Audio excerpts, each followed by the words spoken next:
கற்றாழையில் நிறைய மருத்துவ குணங்கள் காணப்படுகிறது. இது நெஞ்சு எரிச்சல் முதல் மார்பக புற்றுநோய் வரை குணப்படுத்த உதவுகிறது. ஆரோக்கியத்திற்காக உள்ளுக்குள் எடுப்பது முதல் இது காயங்களை குணப்படுத்த மேற்பூச்சாகவும் உதவுகிறது. சூரிய ஒளியால் ஏற்படும் சரும பாதிப்பை தடுக்கிறது. கற்றாழை ஜெல்லில் ஆன்டி ஆக்சிடென்ட்கள், அலர்ஜி எதிர்ப்பு பண்புகள் மற்றும் பாக்டீரியா எதிர்ப்பு பண்புகள் உள்ளன. இந்த கற்றாழை ஜெல்லின் நன்மைகள் மற்றும் பக்க விளைவுகள் என்னென்ன அப்படிங்கறத பத்தி நாம் இந்த வீடியோல பார்க்கலாம். ஹாய் ஹலோ ஃப்ரெண்ட்ஸ், வணக்கம் அண்ட் வெல்கம் டு தேன் மிட்டாய் யூடியூப் சேனல். கற்றாழையில் அடங்கியுள்ள சத்துக்கள். கற்றாழை ஜெல்லில் விட்டமின்கள், நொதிகள், கார்போஹைட்ரேட்கள், தாதுக்கள், சர்க்கரைகள், ஆந்த்ரோகுவினோன்கள், கொழுப்பு அமிலங்கள், ஹார்மோன்கள், லிக்னின், சஃபோனின்கள், சாலிசிலிக் அமிலங்கள் மற்றும் அமினோ அமிலங்கள் ஆகியவை அடங்கியுள்ளன. இது உடலுக்கு குளிர்ச்சியான தன்மையை அளிக்கிறது. மேலும் இந்த மூலிகையில் லூபியோல், சாலிசிலிக் அமிலம், யூரியா, நைட்ரஜன், லவங்கப்பட்டை அமிலம், ஃபீனால்கள் மற்றும் கந்தகம் உள்ளன. கற்றாழை ஜெல் சருமத்தில் சூரிய கதிர்வீச்சுக்கு எதிராக செயல்படுகிறது. கற்றாழை ஜெல்லின் ஆரோக்கிய நன்மைகள் என்னென்னு பார்க்கலாம். கற்றாழை ஜெல் காயங்கள், முகப்பரு, பூச்சிக்கடி, அரிக்கும் தோல் அலர்ஜி, ஒவ்வாமை மற்றும் தீக்காயங்கள் போன்ற தோல் பிரச்சனைகளுக்கு சிகிச்சை அளிக்க உதவுகிறது. இது வைரஸ்களை எதிர்த்து போராடும் மேக்ரோபேஜ்கள் மற்றும் இரத்த வெள்ளை அணுக்களை தூண்டுவதன் மூலம் நோய் எதிர்ப்பு சக்தியை பலப்படுத்துகிறது. இரத்த சர்க்கரை அளவை கட்டுப்படுத்தி நீரிழிவு நோய்க்கு உதவுகிறது.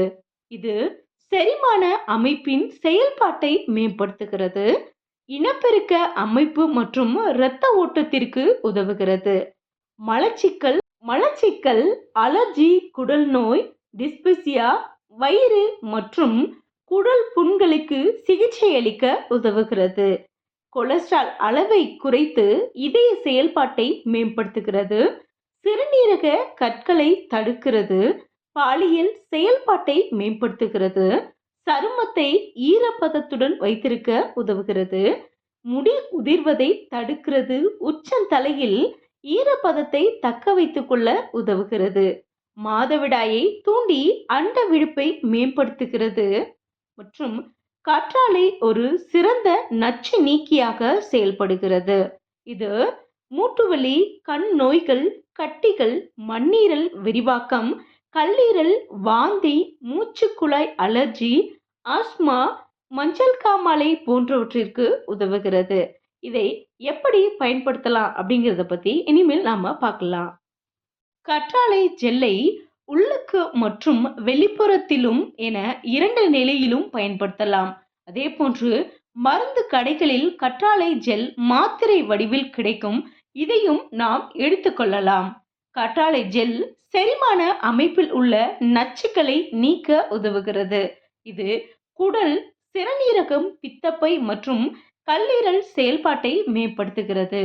கற்றாழையின் ஜெல்லில் இருந்து புளிக்க வைக்கப்பட்டு ஒயின் என்ற பானம் தயாரிக்கப்படுகிறது. இந்த பானம் இரத்த சோகை, பெண்களின் இனப்பெருக்க பிரச்சனைகள் மற்றும் கல்லீரல் நோய்களுக்கு சிகிச்சை அளிக்க மருந்தாக பயன்படுத்தப்படுகிறது. ஆயுர்வேதத்தில் மாதவிடாயை தூண்ட கற்றாழை சாறு பயன்படுத்தப்படுகிறது. தீக்காயங்கள், முகப்பருக்கள், சரும பிரச்சனைகளுக்கு சிகிச்சை அளிக்க பயன்படுத்தப்படுகிறது. கற்றாழை ஜெல்லில் இருந்து மஞ்சள் திரவம் வெளியேறும். இதை வெளியேற்றிவிட்டு தான் உள்ளுக்கும் வெளிப்புற பூச்சுக்கும் பயன்படுத்த வேண்டும். இப்போ கற்றாழையின் சைடு எஃபெக்ட்ஸ் என்னென்ன அப்படின்னு பார்க்கலாம். சென்சிட்டிவ் சருமம் உடையவர்களுக்கு கற்றாழை ஜெல் சில பிரச்சனைகளை ஏற்படுத்தலாம். தாவரத்தில் உள்ள அலோயின் மற்றும் பார்பலோயின் போன்ற ஆந்த்ரோகுவினன்கள் ஒவ்வாமை பிரச்சனையை ஏற்படுத்த காரணமாக அமைகிறது. சருமம் சிவந்து போதல், எரிச்சல் போன்ற உணர்வுகள் தோன்றலாம். கற்றாழையை வாய்வழியாக எடுத்துக்கொள்ளும் போது சில நேரங்களில் வயிற்று பிடிப்புகள், வயிற்றுப்போக்கு, இரத்தத்துடன் கலந்து சிறுநீர் வெளியேறுதல், ஹெப்படைட்டிஸ் மற்றும் மலச்சிக்கல் போன்ற பிரச்சனைகள் ஏற்படலாம். கற்றாழை ஜெல்லின் கர்ப்பிணி பெண்கள் மற்றும் பாலூட்டும் தாய்மார்கள் கற்றாழையை பயன்படுத்த கூடாது. ஏனென்றால் குழந்தைகளுக்கு இது கர்ப்பப்பை சுருக்கங்கள் மற்றும் இரைப்பை குடல் பாதிப்பை ஏற்படுத்தலாம். கற்றாழையை பயன்படுத்தும் முன்பு நீங்கள் நிபுணரின் ஆலோசனையை எடுத்துக்கொள்வது நல்லது. இந்த வீடியோ உங்களுக்கு பிடிச்சிருந்ததா? லைக் பண்ணுங்க, ஷேர் பண்ணுங்க, கமெண்ட் பண்ணுங்க. தேங்க்யூ.